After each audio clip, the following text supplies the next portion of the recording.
ധർമ്മസ്ഥലയിൽ പോലീസിന്റെ ഗുരുതര വീഴ്ച. 2000 മുതൽ 2015 വരെയുള്ള അസ്വാഭാവിക മരണങ്ങളുടെ രേഖകൾ നശിപ്പിച്ചു. കാലഹരണപ്പെട്ട കേസ് രേഖകൾ നശിപ്പിക്കാവുന്നതാണെന്ന നിയമപ്രകാരമാണ് ഇത് നശിപ്പിച്ചതെന്നാണ് വിവരാവകാശ രേഖയിലെ മറുപടി.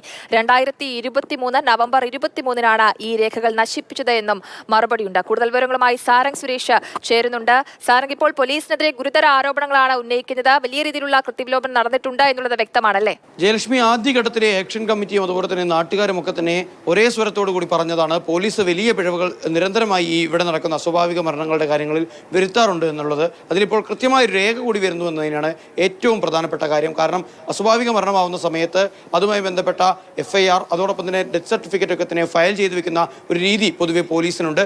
എന്നാൽ 2000 മുതൽ 2012 വരെ നടന്ന മരണങ്ങളുടെ മുഴുവൻ രേഖകളും കൃത്യമായൊരു കണക്ക് കൊടുത്തിട്ടുണ്ട്.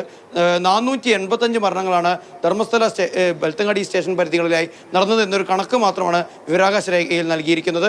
എന്നാൽ അതിനോടൊപ്പമുള്ള സർട്ടിഫിക്കറ്റുകളെ കുറിച്ച് ചോദിക്കുന്ന സമയത്ത് അതെല്ലാം തന്നെ കാലഹരണപ്പെട്ട രേഖകളാണ് എന്നതിനെ തുടർന്ന് അത് പൂർണ്ണമായും ടെർമിനേറ്റ് ചെയ്തു എന്ന തരത്തിലുള്ള ഒരു മറുപടിയാണ് പോലീസിന്റെ ഭാഗത്ത് നിന്ന് ലഭിച്ചത്.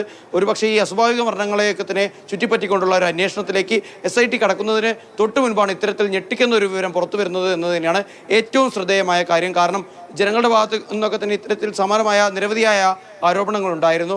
ഇത്തരത്തിൽ അജ്ഞാത മൃതദേഹങ്ങളൊക്കെ കണ്ടെത്തുന്ന സമയത്ത് എത്രയും പെട്ടെന്ന് തന്നെ നടപടിക്രമങ്ങൾ പൂർത്തീകരിച്ച് മൃതദേഹം സംസ്കരിക്കാൻ ഒരു വ്യഗ്രത പോലീസിന്റെ ഭാഗത്ത് നിന്നുണ്ടായിരുന്നു എന്നുള്ള ആരോപണങ്ങൾ പലതവണയായി വരുന്നതിനിടയിലാണ് ഇപ്പോൾ കൃത്യമായ രേഖാമൂലമുള്ള അവരുടെ ഒരു പിഴവ് പുറത്തു വരുന്നത്. എന്തായാലും വലിയ തോതിലേക്ക് അന്വേഷണം വ്യാപിപ്പിക്കേണ്ട തരത്തിലേക്ക് ധർമ്മസ്ഥലയിലെ വെളിപ്പെടുത്തൽ പോകുന്നു എന്നതിൻ്റെ സൂചനയെ തന്നെ ഇതിനെ നമുക്ക് കാണാൻ സാധിക്കും. ജയലക്ഷ്മി.